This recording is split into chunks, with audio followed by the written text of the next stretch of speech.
those things will come through in the final product. So we've played with a lot of different things, and I'm a big fan of esters in general. So I think that we'll make some super interesting whiskeys going forward because of that as well. Now, being in Texas, does spice come into it? As in, will we see maybe a pepper situation, or not barbecue, obviously? Well, we saw what happened with the Arby's bourbon. That thing sold out like crazy in less than 2 minutes. I talked to those guys about it, and they were like, yeah, we're totally on board. Let's figure something out. And then, like I said, twice in 2 days in a row, I tried. Less than two minutes, they were sold out. It was crazy. All right. But with that being said, like, you know, I'm not saying will you guys have like a barbecue sandwich type, but will you have like maybe the seasonings or like the peppers, like that kind of pepperiness? As an ingredient? Yes. Got it. As far as putting different things in there. Right. Yes. I don't want to speak for Marcus, but I think he would probably shake his head and say, no way. Nice. Okay. No way. I wouldn't be inclined to do it personally either. So he does give me a lot of artistic freedom here as far as we do things. The pecan brown sugar is, of course, the exception to the rule. Of course, here. yeah. And it's it probably won't be the only one ever, but we probably won't steer too far from that Gotcha. at all. Okay. Yeah, I can't see him. I can't imagine Marcus ever coming and being like, "Oh, we should make a flavored vodka." It would never ever happen. I should say we have made flavored products here, like flavored vodka, but always on a contract for somebody else, not something that Marcus would put the Blackland name on. Ah, okay. So anytime I'm talking about, like we just talked about the Prairie Gold, but anytime I'm talking about, you know, esters, fruits, all that stuff, that's the kind of stuff that I want to coax from the you know, kind of like with brewing too. I'm a purist, bad. So beer for me is water, malt, hops, and yeast. Whiskey for me is water, grain, and yeast. Yeah. But the beauty of it is, you know, if I choose a yeast strain, I often get a little bit of a cherry, kind of a cherry cinnamon note in there. Sometimes I call it Dr. Pepper. It's really faint. But I smell that on the nose now that you said Dr. Pepper. Caramely kind of. Yeah. But if we do that, you know, I want the magic of being able to coax that from, you know, again, whatever, either the barrels that we selected or the yeast or whatever, because it's just so much more natural and beautiful that way. You know, than adding something. That's a good one, though. Marcus would. if you and I, he would fire us both. No.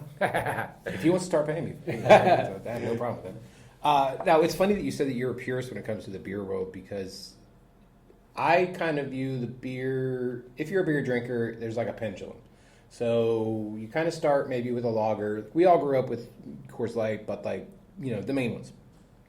And then you kind of swing over to the crazy side, or you work your way over to the crazy side. We'll say Martin House. I love Martin House. They do fantastic beer. Their staples are amazing. But you can also buy a hot dog beer there. You can buy a ranch beer there. Who would have thought a pickle beer would have taken off as much as it did? 100%. But then you come back to the other side where you are having, as much as the stouts are out there where you can throw a bunch of dessert, crazy shit in there, whatever, IPAs will always be where they are. And there's so many different kinds of IPAs, and there's so many different, you know, hops that people are kind of messing with that thing, that a lot of the brewers are now going back to the basics of lagers, because, and I've talked to so many now that they say IPAs, you can hide something in there. Stouts, you can hide something in there. Lagers, you cannot hide shit in there. True. And it takes longer, so it shows really that you're a good brewer, that you're a good craft brewer, that you can make a good lager. Because again, you can't hide anything. Exactly, you can't hide anything. And it takes longer, so you have to have the patience to be making the lager. So I love the fact that you brought that up, because I imagine there are people that, you know, they might have systems where they can just press a button and then they just kind of walk away and whatever.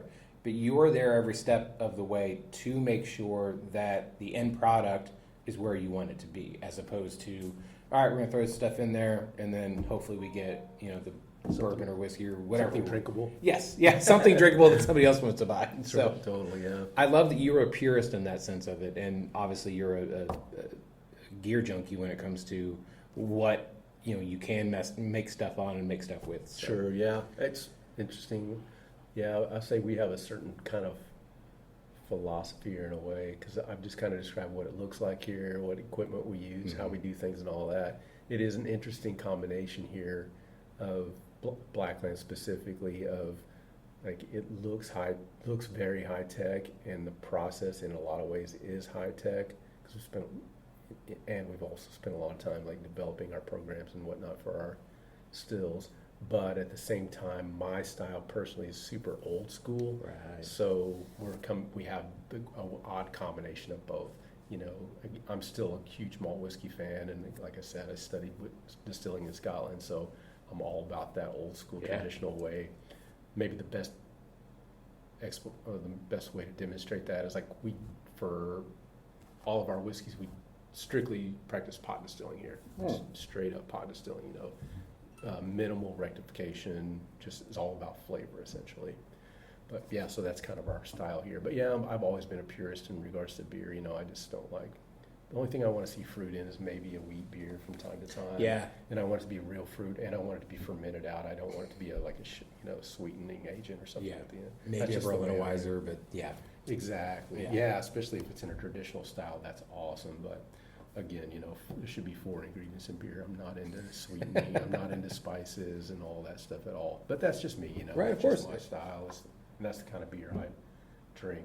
But also, I would say, to your point, I've definitely evolved also over time, where, you know, in my career, when we started, it was mostly about trying to reproduce those traditional European style beers and trying to do them well, but fresh, essentially, you know. And then once we figured that out, then, you know, some new styles were developing that we were getting into. So the IPA thing started coming about, and we were doing that. And then I got super into Belgian beers for a while, you know, trying to find trippy yeast strains and produce authentic Belgian beers. And, you know, cask, I did that really hardcore for a while. But yeah, over time, like now, I'm a lager drinker. So when I go into a brewery, the first thing I order certainly is going to be a Pilsner if they have it, and that might be all I drink essentially. But yeah, I've been pushing this lager thing, especially after I moved to Texas. One thing too about, you know, your tastes and all that, you know, when I left Washington State, I'd done the beer thing for a long period of time. I had every beer up there. I'd seen the evolution of the industry and all that. I'd lived through all that, and I was mostly, when I moved from Washington, I was mostly drinking double IPAs like every day. You know? Wow. That was just a come home from work, drinking beers sort of thing. But when I moved down here, I started doing the same thing, but because the climate alone played a huge role. It's like all of a sudden, you know, I go to a place, order a double IPA, that's a lot of beer, and then one later I'm sweating. It's like, wow, I think I'm going to have something lighter next. You know, pretty soon you figure it out. Okay, it's just that I can't drink gallons of double IPA here. I've got to find something different. So I think that's part of it too. But certainly, yeah, I'm a lager guy. Since I'm, you know, in the past 10 years or whatever, I've been promoting this whole lager thing. That was one of the things, actually, was a connection for me with Legal Draft also, was that the fact that they'd hired a German brewmaster. I respected that because Greg and I talked about lagers, and I felt strongly like, you know, the trend was exactly as you described it, that we were going to return to some more classic styles, good solid beers, and also to your point, you know, as you're evolving in your brewing career, it is almost oddly the pinnacle of beer making. If you can make great lagers consistently, make them clean, then it's not the easiest thing in the world to do. No, yeah, exactly. So I love lagers. Yeah, I mean, everybody tries lagers, whether they nail it or not, it's a whole other thing. Obviously, here in Fort Worth, Cowtown is like one of the best places in the whole Metroplex to get a lager. Awesome, I'm glad you say that. Yeah, they're absolutely amazing. I haven't been there in person yet, but I've had their lagers at other places, and I hear nothing but glowing things. Yeah, when they first started, I remember hearing that they were going to do that and focus on that in some ways, and I was like, yeah, that sounds I think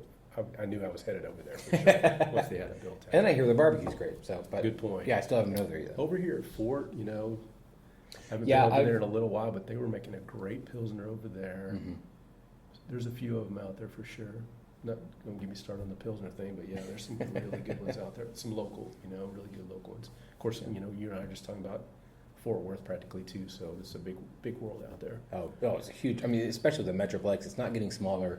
there's more people moving here, and as much as they try to move out further and further from whatever their quote unquote big city is, they take all their big city stuff with them. So whoever's already in that small town for, let's say, your fifth generation or whatever, you're not going to like it because all of a sudden the city is caught up to your small town. And I make the joke about Argyle. Like Argyle was just a fun sign that you would see on the way to Denton.